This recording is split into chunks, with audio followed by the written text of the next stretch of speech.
बिस्मिल्लाहिर्रहमानिर्रहीम। हम chapter 1 of organisational behaviour को कंटिन्यू कर रहे हैं। लास्ट लेक्चर में हमने बात की थी व्हाट इज़ ऑर्गेनाइजेशनल बिहेवियर के कॉन्टेक्स्ट में कि व्हाट मैनेजर्स डू। इसके बाद हमने बात की कि व्हाट इज़ ऑर्गेनाइजेशन। देन हमने बात की थी 4 फंक्शंस ऑफ मैनेजमेंट में, जिसमें हमने planning, organising, leading and controlling को डिस्कस किया। इसी को कंटिन्यू करते हैं और मैनेजर्स जो काम कर रहे होते हैं उसको उन कामों को परफेक्टली परफॉर्म करने के लिए क्या रिक्वायर्ड होता है, दैट इज स्किल। और उन स्किल्स को क्या कहते हैं हम, मैनेजमेंट स्किल्स और मैनेजरियल स्किल्स। सो स्किल के लफ्ज़ को पहले से हम डिफाइन करने की कोशिश करते हैं। स्किल बेसिकली क्या है, that is termed as implementation of knowledge. यानी हमारे पास किसी भी फंक्शन को परफॉर्म करने के लिए क्या नॉलेज है, लेकिन अगर मैं उस नॉलेज को एक्चुअली परफॉर्म नहीं कर सकता, जैसे मोटरसाइकिल कैसे ठीक होता है, मुझे भी पता है, आपको भी पता है, लेकिन अगर हम उस मोटरसाइकिल को ठीक नहीं कर सकते तो we do not possess that skill. So basically हमारे पास एक लफ्ज़ आता है जिसको बहुत कॉमनली यूज किया जाता है, that is knowledge, skills and abilities. So knowledge क्या होती है, इंफॉर्मेशन। स्किल क्या होती है, एप्लीकेशन ऑफ दैट इंफॉर्मेशन। और एबिलिटी कैपेसिटी होती है किसी इंडिविजुअल की कि वो कितना अच्छा कर सकता है, और उसकी बेस के ऊपर एक इंडिविजुअल दूसरे से डिफ्रेंशिएट भी किया जा सकता है। अगर हम मैनेजरियल स्किल्स की बात करें तो वो स्किल्स हैं जो कि किसी भी मैनेजर को फैसिलिटेट करती हैं कि वो अपने टास्क को, एक्टिविटीज़ को कितना ज़्यादा अच्छी तरीके से परफॉर्म कर सकता है। तो पहले पे बात करते हैं what are the different types of technical skills. जैसे नाम से है, तकनीकी महारत। Technical skill is basically the ability to apply specialised knowledge और एक्सपर्टाइज। स्पेशलाइज्ड नॉलेज और एक्सपर्टाइज को इम्प्लीमेंट करना क्या है, टेक्निकल स्किल है। जैसे फॉर इंस्टेंस मैं बात करता हूँ अकाउंटिंग की। अकाउंटिंग के प्रिंसिपल्स को जानना और अकाउंटिंग में डेबिट, ठीक है, और क्रेडिट करना, ये क्या है, टेक्निकल स्किल है। ठीक है, प्रोडक्शन में किसी चीज़ को प्रोड्यूस करना क्या है, टेक्निकल स्किल। रिपेयर करना किसी चीज़ को, ये क्या है, टेक्निकल स्किल है। सो किसी भी मैनेजर को एक बेसिक स्किल जो रिक्वायर्ड है कि वो जिस जॉब में डिफरेंट एस्पेक्ट्स को, टास्क को परफॉर्म कर रहा है, उन टास्क को परफॉर्म करने का नॉलेज और उसकी एक्सपर्टाइज अगर उसके पास होगी तो हम कह सकते हैं कि ही पॉजेस टेक्निकल स्किल। देन दूसरी स्किल जो कि नेसेसरी है वो क्या है जी, ह्यूमन स्किल। ह्यूमन स्किल को हम एक और नाम से भी बुलाते हैं, इसको हम कहते हैं that is interpersonal skill. What is interpersonal skill? That is basically the ability of an individual to work among people. In human skill क्या हुई कि एक इंडिविजुअल मैनेजर लोगों के साथ घुल मिल के कितना अच्छा काम कर सकता है, बिकॉज एक मैनेजर को काफ़ी लोगों से इंटरेक्ट करना पड़ता है। That is the ability to work with, then understand, and then motivate other people, both individually and in group. So आप एक मैनेजर के तौर पे अगर काम कर रहे हो तो आप इंडिविजुअल्स के साथ इंटरेक्ट करते हो, कम्युनिकेट करते हो, उनको मोटिवेट करते हो, ठीक है, उनको डायरेक्शंस प्रोवाइड कर रहे हो। सो आपकी ये एबिलिटी कि आप उनके साथ अच्छे तरीके से सेटल हो सको और काम कर सको, ये ह्यूमन स्किल कहला रही है। फिर उन इंडिविजुअल्स के साथ साथ आप डिफरेंट टीम्स के साथ काम कर सकते हो, जिनको हम ग्रुप्स कह रहे हैं, ठीक है, और उन ग्रुप्स के साथ आपकी कम्युनिकेशंस डिफर कर सकती हैं, आपकी different types of skills required है। सो एक एज अ होल अगर हम बात करें तो all those skills which are required by a manager to work among people are termed as human skill. Then तीसरी स्किल जो हमारे सामने आती है किसी भी मैनेजर को जो रिक्वायर्ड है वो क्या है जी, conceptual skills. What is a conceptual skill? To conceptualise thing. ये किससे रिलेट करता है, हमारे थिंकिंग के प्रोसेस से। किससे रिलेट करता है, हमारी फोरकास्टिंग से। Ability to see a big picture, that is the mental ability to analyse and diagnose complex situation. जैसे फोरकास्टिंग की बात करते हैं, मैं प्रोजेक्शन की बात करता हूँ, ठीक है, मार्केट की बात कर लेता हूँ, मार्केट की अंडरस्टैंडिंग की, कस्टमर की नीड्स की बात कर लेता हूँ। तो ये सारी चीज़ें हम कैसे अंडरस्टैंड कर सकते हैं, ये बेसिकली रिलेट करती हैं किसी भी मैनेजर की मेंटल एबिलिटी के साथ कि वो किसी सिनेरियो को किस तरह से, अच्छा फर्ज करें अगर ये सिनेरियो है तो हम उस सिनेरियो को छोटा करते हैं और ये उस सिनेरियो को हमने क्या किया, ये छोटा छोटा कर दिया जी। कैसे छोटा कर दिया कि उसके डिफरेंट एस्पेक्ट्स को देख लिया, फिर उन एस्पेक्ट्स को हम आपस में मिलाते हैं और अपना पूरा सिनेरियो क्लियर करते हैं। क्या हुआ, एक मेंटल एबिलिटी को यूटिलाइज किया कि हम सिचुएशन को एनालाइज कर सकें और देन डायग्नोज कर सकें इन कॉम्प्लेक्स सिचुएशन को।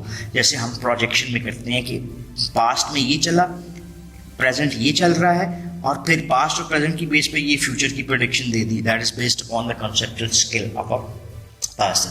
जनरली अगर मैं कहता हूँ कि फॉर इंस्टेंस आप आंखें बंद करें और आप ये देखें कि जिस रूम में आप मौजूद हैं इसमें अगर जो फर्नीचर मौजूद है उसकी सेटिंग आप कैसे कर सकते हैं। अगर अशिया को एक दीवार से दूसरी दीवार की तरफ रखें और तस्वीरों को मुख्तलिफ अंदाज में लगाएं तो कमरा कैसा लगेगा।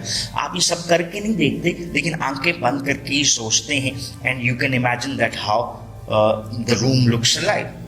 सो ये आपकी क्या हुई, कंसेप्चुअलाइजेशन। सो एक इंडिविजुअल के लिए जो मैनेजमेंट स्किल्स रिक्वायर्ड है उसमें हमने 3 स्किल्स को देखा है, टेक्निकल स्किल, ह्यूमन स्किल और conceptual skills. All these possessed by a manager makes a good manager. अब एक चीज़ इसको कंक्लूड करते वक्त मैं आपसे शेयर करता जाता हूँ कि जो हमारे पास, हमने इससे पहले देखा कि हमारे पास मैनेजमेंट के लेवल्स होते हैं। ये टॉप लेवल है, ये मिडिल लेवल है, और ये कौन सा लेवल है जी, इसको हम कहते हैं फर्स्ट लाइन मैनेजर्स।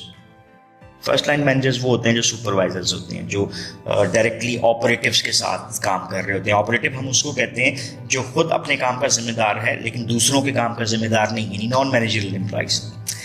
अब आप डिफरेंट लेवल्स के ऊपर जहाँ पे आप मैनेजर्स को देखते हैं उनके लिए डिफरेंट स्किल्स की रिक्वायरमेंट भी डिफर करती है।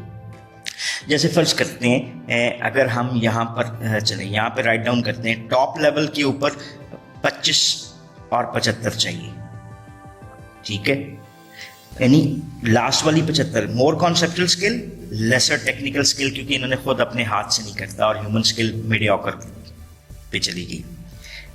देन हमारे पास आ गए मिडिल मैनेजर्स, 50-50 कर लो जी। क्यों? क्योंकि मीडियोकर्स ने मिडिल मैनेजर्स ने डायरेक्टली फर्स्ट लाइन मैनेजर्स के साथ काम करना होता है, तो उनको टेक्निकल स्किल में भी ज़्यादा होना चाहिए, और उनसे काम लेना है तो फिर उनके पास कॉन्सेप्चुअल स्किल भी ज़्यादा होनी चाहिए। और अगर हम फर्स्ट लाइन की बात करते हैं तो फिर इसको 25-75 कर लेते हैं, यानी 25 is required as a conceptual skill, और 75% क्योंकि उन्होंने अपने हाथ से खुद काम करना है, required as a technical skill.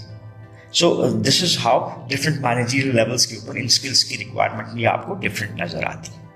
अभी हम बात करते हैं कि मैनेजरियल कॉम्पिटेंसीज में कॉन्टेक्स्ट में अगर हम कहें कि कौन सा मैनेजर जो है वो अच्छा है, इफेक्टिव है, और कौन सा मैनेजर एक सक्सेसफुल मैनेजरियल एक्टिविटीज़ में इन्वॉल्व है, तो लूथन्स उसके हवाले से आपको गाइड करता है कि आपको पहले एक नज़र आता है, इसको हम कहते हैं ट्रेडिशनल मैनेजमेंट। ट्रेडिशनल मैनेजमेंट में आपको बेसिक एक्टिविटीज नज़र आती हैं, that is decision making, planning and controlling, ठीक है। देन कम्युनिकेशन के हवाले से कि exchanging routine information and processing, paper work. Human resource management में आपको नज़र आता है मोटिवेट करता है, डिसिप्लिन मेंटेन रख रहे हैं, कॉन्फ्लिक्ट मैनेजमेंट्स, लोगों को हायर करना और देन उन्हें ट्रेन करना, और देन नेटवर्किंग, दैट इज लोगों को आपस में घुलने मिलने पे मजबूर करना ताकि वो टीम की सूरत में अच्छे काम कर सके, पॉलिटिक्स में इनकी इन्वॉल्वमेंट को मिनिमाइज रखना, then interacting with others. So effective versus successful managerial activities आपको नजर आती हैं। अभी हम जो मैनेजरियल फंक्शन से निकल के मैनेजरियल स्किल्स को देखा, अब ये मैनेजर्स जब एक दूसरे के साथ काम कर रहे हैं तो they are involve in specific behaviour, that how they are interacting and reacting towards different things. So उसके लिए हमें एक लर्न करने की जो ज़रूरत है वो क्या है, व्हाट इज ऑर्गेनाइजेशनल बिहेवियर। पहले तो हम बात करते हैं कि ऑर्गेनाइजेशनल बिहेवियर क्या है। एक फील्ड है, एक फील्ड ऑफ स्टडी है। जैसे फॉर इंस्टेंस आपको कई फील्ड्स ऑफ स्टडीज नजर आती हैं। जैसे एक फील्ड ऑफ स्टडी क्या है, दैट इज सोशलाइजेशन, ठीक है। फिर हम बात कर लेते हैं साइकोलॉजी, बट देन साइंसेज में आपको डिफरेंट फील्ड्स नजर आती हैं। इसी तरह से OB is also considered as a field of study, जो क्या करती है जी, दैट इन्वेस्टिगेट्स द इम्पैक्ट क्या कर रही है? इन्वेस्टिगेट कर रही है असर को। क्या असर देखते हैं? पहले किसका? First one individuals, second one groups, third one that is the structure.